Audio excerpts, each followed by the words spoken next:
dogs and cats living together. Mass hysteria. This is We Have Concerns. Hi, Jeff Cannata. Hi, Anthony Carboni. Hello, concerned citizens. I want justice. We all want justice. Okay. Must I? It's so early. Must justice. we? Right it's now? never too early second? for justice, Jeffrey. Don't we as human beings I agree. have a natural instinct for justice, a natural instinct of right and wrong? Sure. Do you think, that human beings have an innate moral need for justice? I mean, the entire news cycle in 2020 notwithstanding, yes. Okay. I think that I used to think that I truly do believe there is a little voice, not actually a voice, but there's a little part of you that understands right and wrong just innately. I think that little part of some humans is defective or shut off or easily ignored. But I do think that it is part of the human species is this fundamental morality, or at least a knowledge of it. A sense of fairness, a sense of being treated fairly. And maybe we, as animals, what you're saying is maybe we only understand when we are being treated fairly and we don't so much worry about when others are being treated fairly.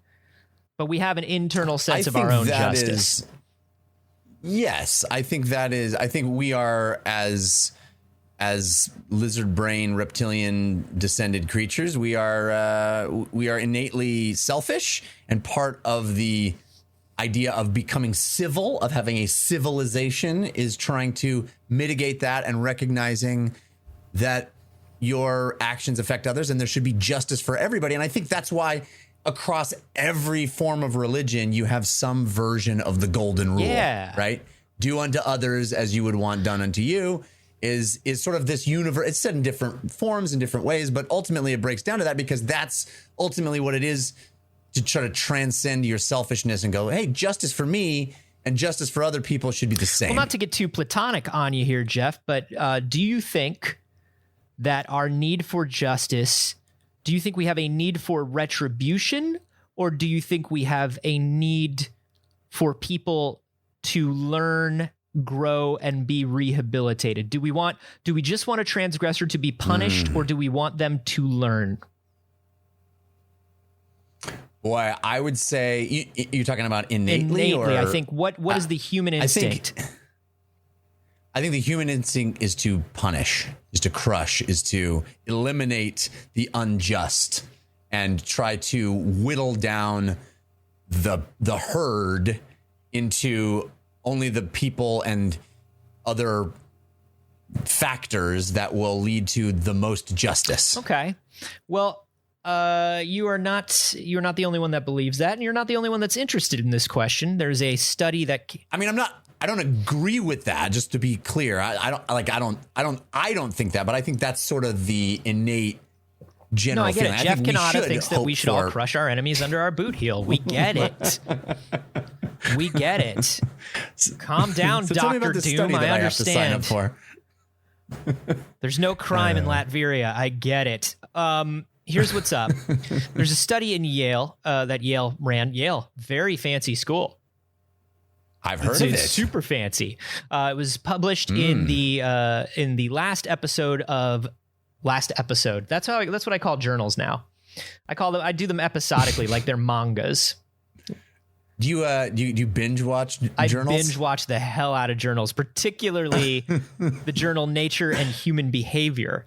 I like to let them all stack up, and just like binge a whole season of Nature. I do it all on Journalology, and you're 6 months behind, but you can really binge an entire story arc, and that's I think that's more satisfying, because otherwise, if I do it month to month, I forget where I am in the journals and what's going on with what characters in the journals. Yeah. It's hard to avoid spoilers, though, when you do it that way. Well, this is a team at Yale. Molly Crockett, an assistant professor of psychology, authored a paper. She wanted to know if people had a need for retribution or if we wanted to enact a moral lesson, and that's why we punish. And she thought to herself, how are we going to find that out? And she Punish a bunch of people. But who? And who should do the punishing? Right? This is The Punisher. The Punisher, that's who. Catch up with all the latest adventures of the Punisher in Journalology, just $59.95. Children. Get a bunch of children. Yes, I'm familiar with them. Get a bunch of children and have children watch a child do something wrong. Oh, this is like a Lord of the Flies situation where Lord of the Fliesing some This children? is some real Lord of the Flies shit, and I appreciate Molly Crockett and Julia Marshall for doing this. Piggy. 251 children between the ages of 4 and 7 watched a video of a child tearing up another youngster's artwork. So they're watching a video of one kid tearing up another kid's art. I'm imagining just a giant cathedral of 250 kids watching this video at the same time. Yeah, and they're in cloaks and they have hoods pulled over their heads and you can't see, but they are judging. They're like, it's like that 1984 Apple ad, you know, with the big projection of just a bunch of babies, Justice babies. It's cute. Justice Babies was my favorite reboot of a TV series in the 80s. I love Justice Babies. It was just all your favorite superheroes, but just babies solving baby crimes. Little Superman, little Batman. As an aside, little Batman is hard to pull off because, like, you know, he had to watch his parents die at a real infant age. He's just Bruce Wayne, and he just doesn't get what the other kids are about. It's just like, oh, you'll learn.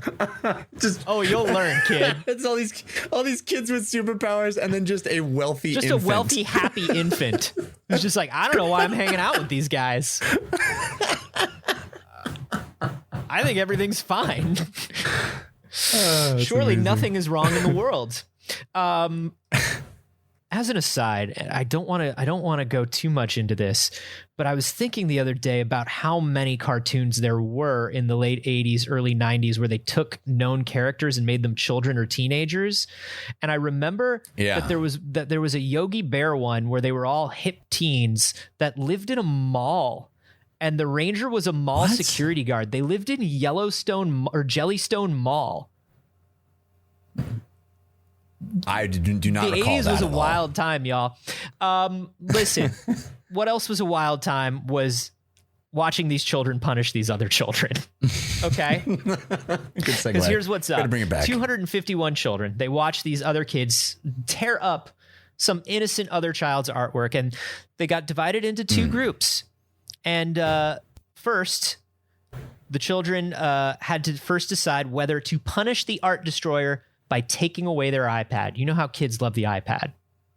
Oh, gosh. There's nothing worse to a child. You ask this one kid who's sitting in judgment, so you just saw what happened.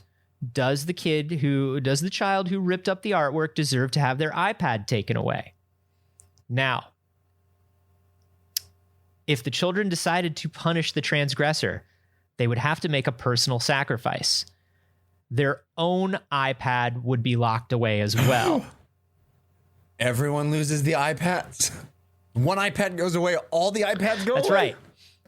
Oh my God. So, if you imagine this is a kid being told, we can punish the kid that did wrong. But in order to do it, you have to lose something too. So the idea here is justice for all, right? It's we are all experiencing the same. Are you willing to lose out on something personally to make sure someone who did something wrong is punished? So this would prove the retribution Well, thing? here's where it gets interesting. Or this would prove the two groups were then given a different sort of outcome here. So the first group was told that if they chose the punishment, the wrongdoer would lose their iPad, but would not be told why. Okay? So if you imagine This first group of kids is told, listen, we can take away Billy's iPad for ripping up the artwork, but your iPad's going to be taken away as well. And Billy won't know why his iPad was taken away, but it will be taken away. He'll get punished for what he did. Okay? Group number 2 is told, hey, by the way, we're going to take away both of your iPads, but Billy will be told that his iPad was being taken away for ripping up that artwork. He will know why his iPad was being taken away. So what we've got here is straight up retribution in the first group. Do you want to punish this child? Right. This is sniper in the woods. Never saw it coming. We'll never know why. Gets what's coming to him. We'll never know why. Second one is, hey, this child will be told why the iPad was being taken away, and then maybe they won't do it again. Yeah. Maybe they'll learn. Who chose to punish more, Jeff?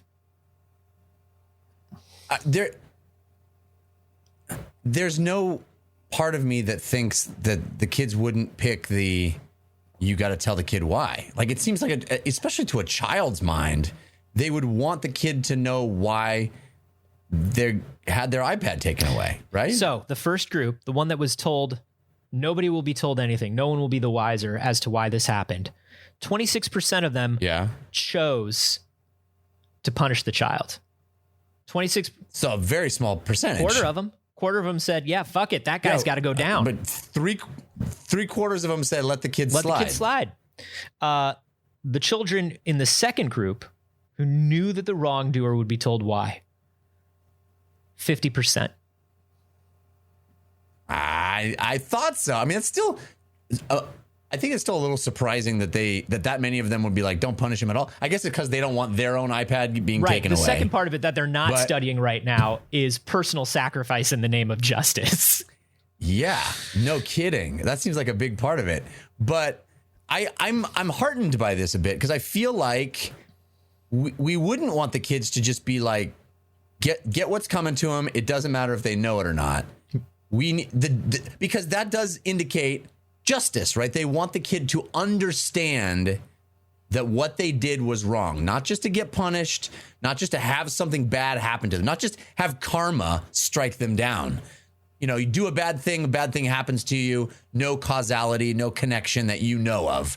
Or you do a bad thing, you must understand thing was bad. Yeah. I think that's heartening. I'm happy to hear that. Yeah, I think it's good. I honestly, I love these results, barring the fact that I wish more kids would give up their own iPad to teach the lesson. Yeah. I mean, I think that's a hard thing for a kid. It's a hard thing for an adult. This comes back to, yes. Well, but it comes back to what we were talking about right at the top, which was we are sort of fundamentally selfish beings. And what do I give a shit if the kid tore up the other kid's thing if it affects me? Yeah. Right? Like, I don't know these kids. None of that. I've never seen these kids before. None of that affects me. And now you're saying in order for me to have this justice served, it has to affect me? I think for a kid, that's a hard pill to swallow. I mean, for some adults it is too. But I also see why they needed to do it, because if you don't make the kid think about it, the answer 100% of the time is punish them. Right? Right. No matter what the group is, the answer is punish them, of course. But if it's like, well, you're going to lose something too. Okay, well, wait. Well, but doesn't this track to, hey, do you want us to make sure that X, Y, or Z is right in the world? Yes. Okay, well, we have to raise your taxes. Whoa. Yeah. Let's not do that. It absolutely does. I mean, it's exactly the same thing. Yeah. You know? Yeah. Man, once again, we're not going to digress, but 9 times out of 10, it's not about raising your taxes. It's about raising the taxes of people far wealthier than you'll ever be. But we don't need to, we're going to put that away. So, you know, the conclusion that they came to is the opportunity to teach a wrongdoer a lesson motivates children to punish over and above the desire simply to see them suffer for their actions. But there's some stuff that there's some stuff that's good. It's a good thing. But I do think it's kind of interesting because, like, so, you know, one of the authors says that children are less exposed to social ideas about how to behave in certain ways. And it, you know, to me that sounds like they're less exposed to ideas, so their natural impulses will come out more, right? But I mean, these kids are between the age of 4 and 7. Like, kids socialize and take on like the ethical beliefs of the people around them very, very quickly. Especially like between 4 and 7, they've already been given a societal idea of what a punishment is and what punishment is proportional, right? Right. Like, well, I see that with my own kids. You know, I have a 4-year-old and a 2-year-old, and the 2-year-old is a little too young to really, I mean, she has an ever expanding vocabulary, but she's still too young to sort of have conversations with. But the 4-year-old really gets it, and he will start policing his younger sister based on the rules as applied to him. That's big for right? kids around his age. Yeah, just last night, you know, she did something at the dinner table that we have told him is unacceptable. And so he says, Daddy, you have to take her toys away. She's not allowed to do that. And I was like, you're right. She's not allowed to do that, even though she's a little younger than him. And so, you know, she kind of doesn't understand as well. I wanted to apply the same thing. And he needed to see that the rules were applied equally to his sister as well, right? He said, I've been punished for this. I need it to work the same way unilaterally. The worst thing about, well, there's a lot of weird things about kids in that age group, but one of the worst things for me when I was teaching preschool is that age, they're just a bunch of fucking narcs. They're just narcs, man. Yeah. They just want to tell on everyone for everything. And like, one of the things that like you really do have to do when you're teaching early childhood is sometimes you have to be like, hey man, mind your fucking business. Like, you have to teach kids that. Snitches get stitches, motherfucker. Yeah. Like, you have to teach a kid that it's like, okay, but like, you're not the arbiter of justice. You're not. That's what we say all the time is we try to tell Jack, you're not the parent, buddy. You're not the parent. Mommy and daddy's I've got this. You're not the parent. But they need, I think they're trying to put the world to this story in order. In the sense, yes. And they want to make sure that justice as a concept, although they don't think of it that way, but their sense of how to behave has to work for everybody, or there's no rules, right? If their sense of justice is such that if I get punished for it and I have to behave a way, then it better work that way for everybody, or else it's unfair to me, and therefore it's based on a security. It's based on a security that comes from patterns, routine, and understandability, because there's so much that they don't understand in the world. And there's so much that is overwhelming for them that they need that structure and those boundaries. You know, I'm like, people always think I'm being condescending when I compare like really young kids to like dogs, but like, I'm not. like my dog, if my dog doesn't go out around the same 3 times every day, my dog worries about what's wrong. Something is off about the day. This is not when this happens. Right. And young kids are like that too. Snack time happens now. Then after snack time, we watch this show. Then after this show, we take nap. And if that doesn't happen, I start freaking out, and I don't know why. I just know that this is wrong. The structure is very important. And it feels wrong. Yeah.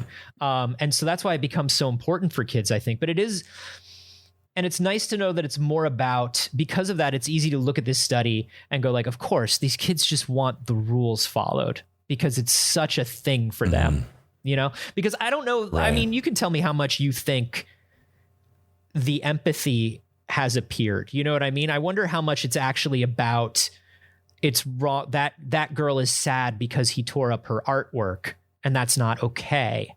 You know, I don't know how much it is that they can feel what that other little girl feels. I think you can try to lead them there at that age, and they can sort of get there, but they're the ones that are towards 7 years old. Yes. But the 4-year-olds, absolutely not. I don't think.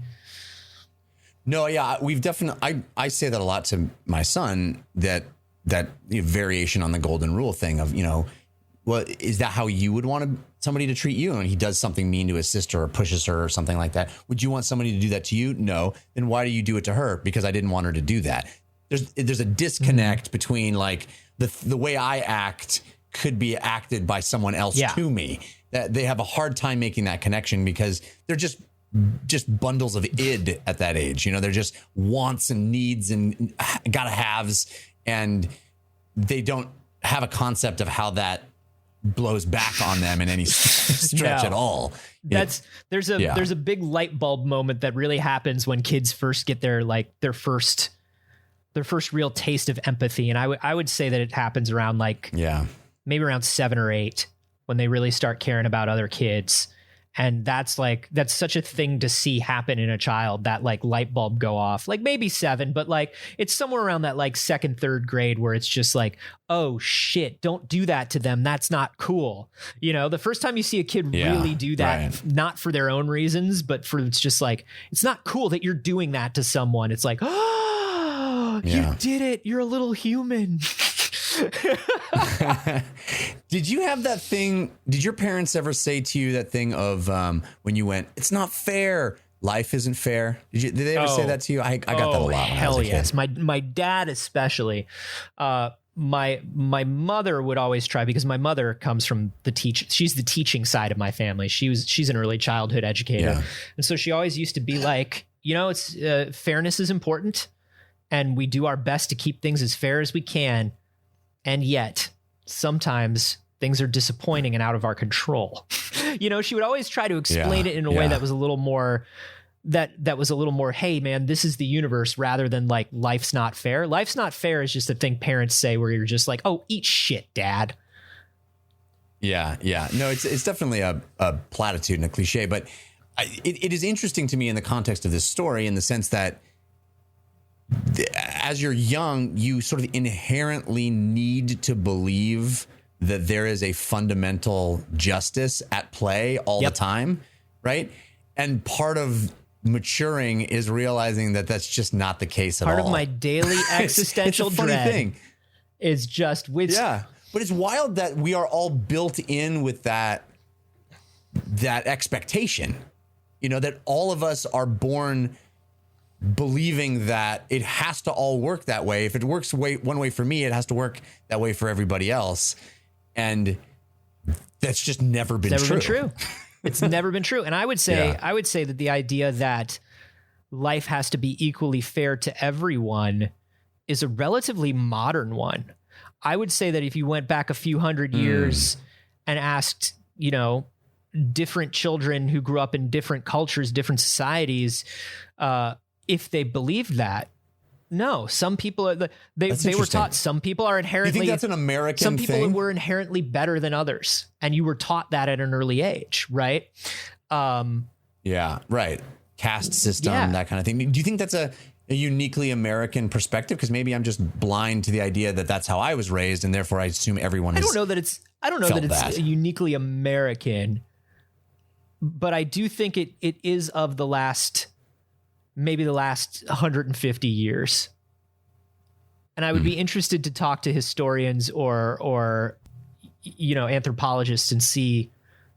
I'm going to go on that like ask a historian subreddit and be like, did everybody believe life was fair? How long have we been believing that life has to be fair?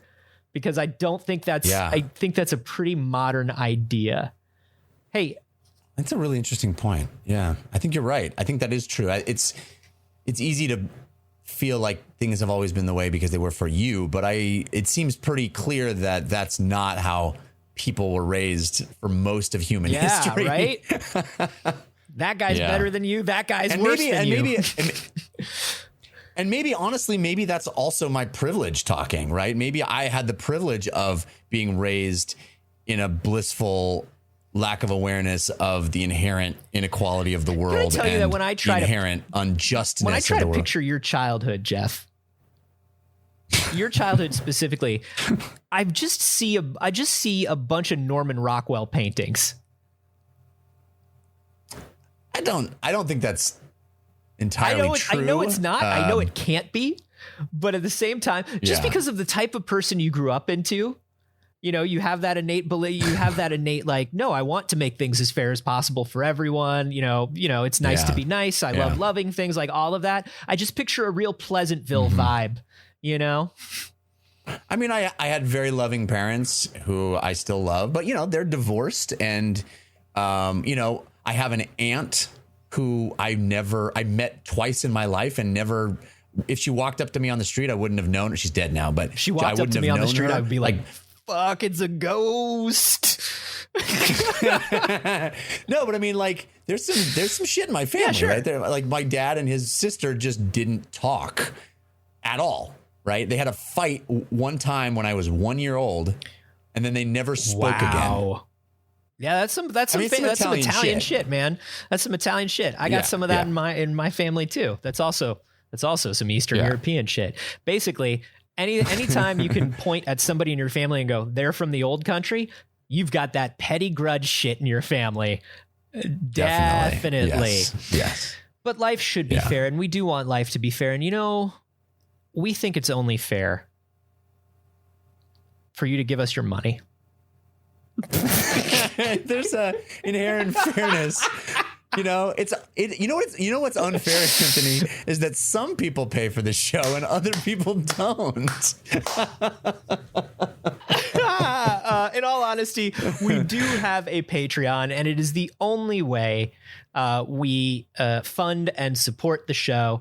And we do try to be fair in return and give you some stuff back. Everything from early episodes to bonus audio to video hangouts. We already talked about that today. We're doing hangouts. It's fun. It's a great community. There's a Discord. Just $1 a month, which is a very, very small amount. You can join the Discord community and be part of a really wonderful group of people that talk about science stories, that talk about all sorts of things, video games. It's a wonderful group of people in that Discord. And then the bonuses go up from there. We would never want you to support the show if it in any way causes you financial hardship. But understand that it is unfair to the people who are paying. That's all we want you to know. And let me tell you something. It is like Pleasantville in there. Everybody's making all their shots. Everybody goes to prom. It's beautiful in the Discord. Come to the Discord. Patreon.com/we have concerns. Hey, Anthony, let's talk about the Stone Age. Sure. Shall we? That's when people would use birds as whistles and like tiny stegosauruses as garbage disposals, and you would be like, hey, what's going on? And you'd be like, it's a living. You could, in the Stone Age, drive up to a outdoor food restaurant, fast food joint, and they would deliver right to your window an entire set of enormous Brontosaurus ribs. Bring back. I'm not joking about that. Just bring it back to those classic values. Make Pangea great again. Put the fucking giant ribs on my pedal car. Let's go. Kyle MacLachlan, no shirt and a tie. Let's go. Rick Moranis, and then some Baldwin, I guess, in the sequel. Oh, there was a Baldwin in the sequel. I forgot about that. Crazy. That's Stone Age 2 we're talking about. It was the one that was right after the Stone Age. We got an interesting story about the Stone Age sent to us right there on that aforementioned Discord. This was sent by Hate Knots or Hates Not.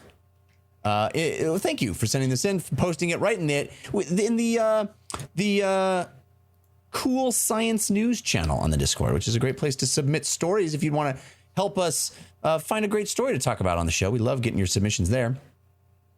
This is about some capuchin monkeys that seem to have entered the Stone Age.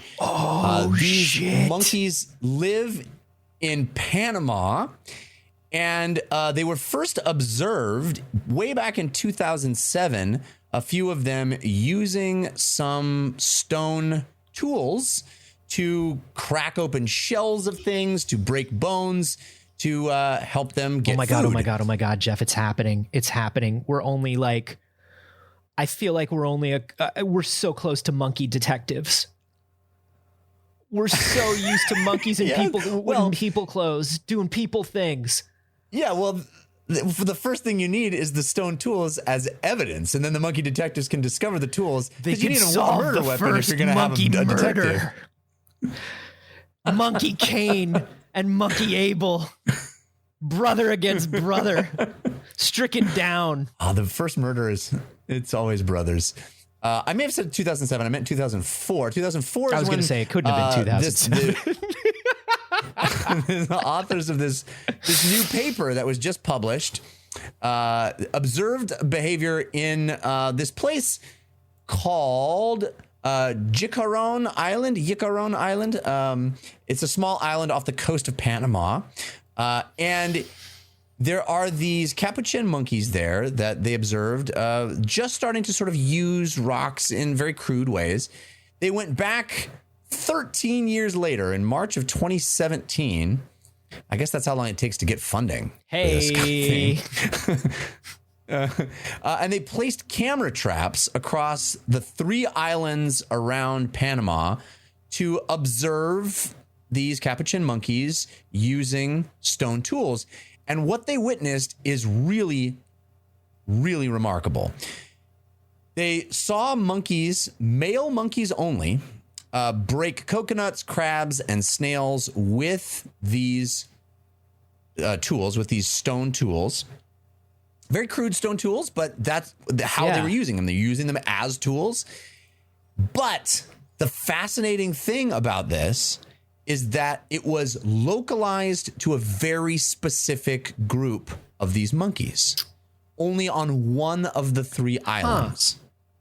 So it wasn't that these capuchin monkeys had reached some sort of evolutionary level of competence and all sort of entered the Stone Age. Because I don't know about you, but when I think of the Stone Age, the Bronze Age, I sort of feel like it is this inevitable line in time that is crossed by a sophistication level, right? We, as a species, got more and more sophisticated, evolving, learning more about our world, and get to this point where, okay, everybody across the planet, not all in the same exact year or whatever, but around the same time is sort of evolving into the use of tools. Yeah, I guess. But I guess it also kind of makes sense to me that, like, well, one, you do have to evolve to a certain, the animal has to evolve to a certain, brain structure, physical structure, whatever. But then also, like, one's got to do it and show the other one how to do it, right? And if it's localized to this island, what that tells me is like, hey, one island had one real smart capuchin monkey that was like, my dudes, you would not believe how you can open shit. This is what's up. That is exactly what these researchers came to, is that it seems to be the case that it is one or a couple of smarter than average individual monkeys, or in our case, primates, whatever, Neanderthals, whatever our ancestors, gray aliens, that came up with this stuff. As they incepted us into our brains, that just a few sort of uniquely intelligent leaders came up with this stuff and then shared it and taught monkey thought others. Leaders, monkey so disruptors, exactly monkeys that are changing the game. I mean, and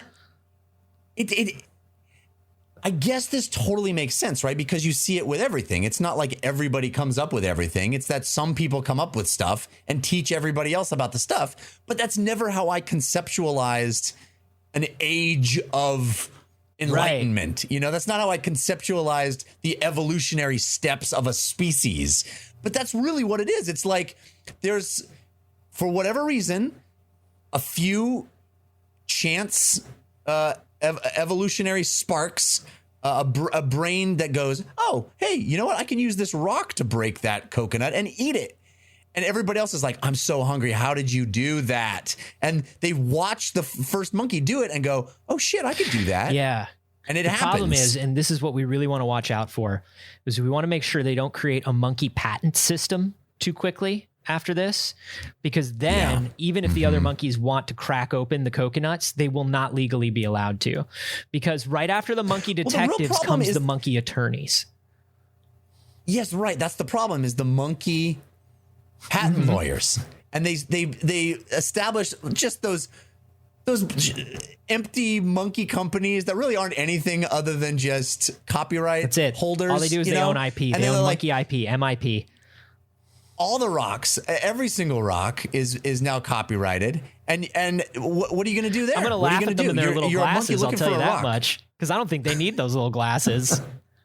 He's carrying a briefcase. Affectation. He's carrying around a briefcase. He pulls the papers out, but he doesn't know what they're for.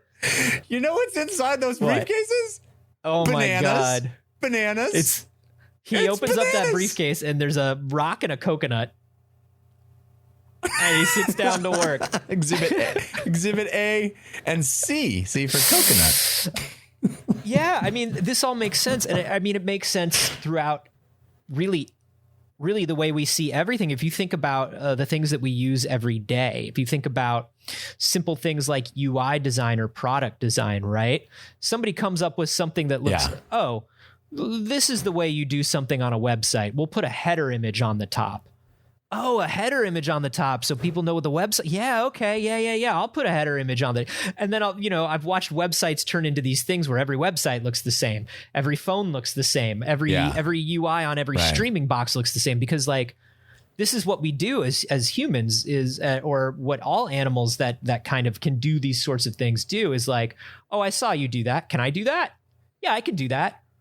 Oh, I found out how to do it a little faster. That works better than what I've been doing. Yeah, that works better than what I've been doing. So I'll just do what you're doing.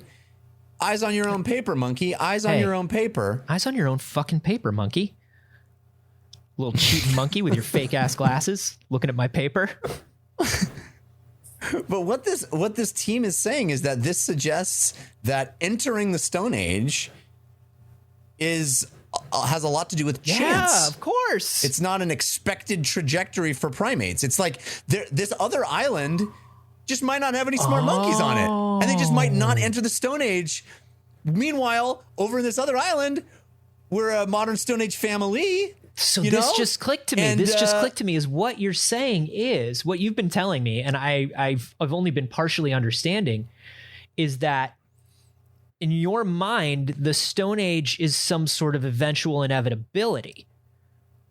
Yes, that's how I had conceptualized in your mind, it. Like if an animal is, if a type of animal is smart enough or has evolved to the point where physically the brain structure, the hands, the whatever, it will eventually do this.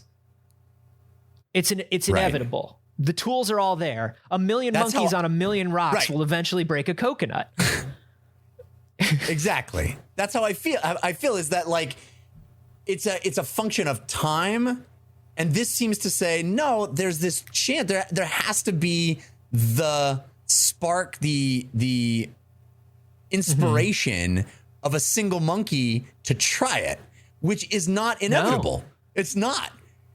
And that to me is kind of mind blowing. It's like you could have this entire island of monkeys last for a much longer period, stuck in a different epoch. I get than the other monkeys. I am the eternal pessimist here, but buddy, every day it blows my mind the fact that we exist because it is a comedy of errors. It is a fucking... Oh, yes. It was just a matter of seized opportunities and randomness over a period of time, and now we are here and we can play video games, and it's fucking nuts to me because at no point in time was any of this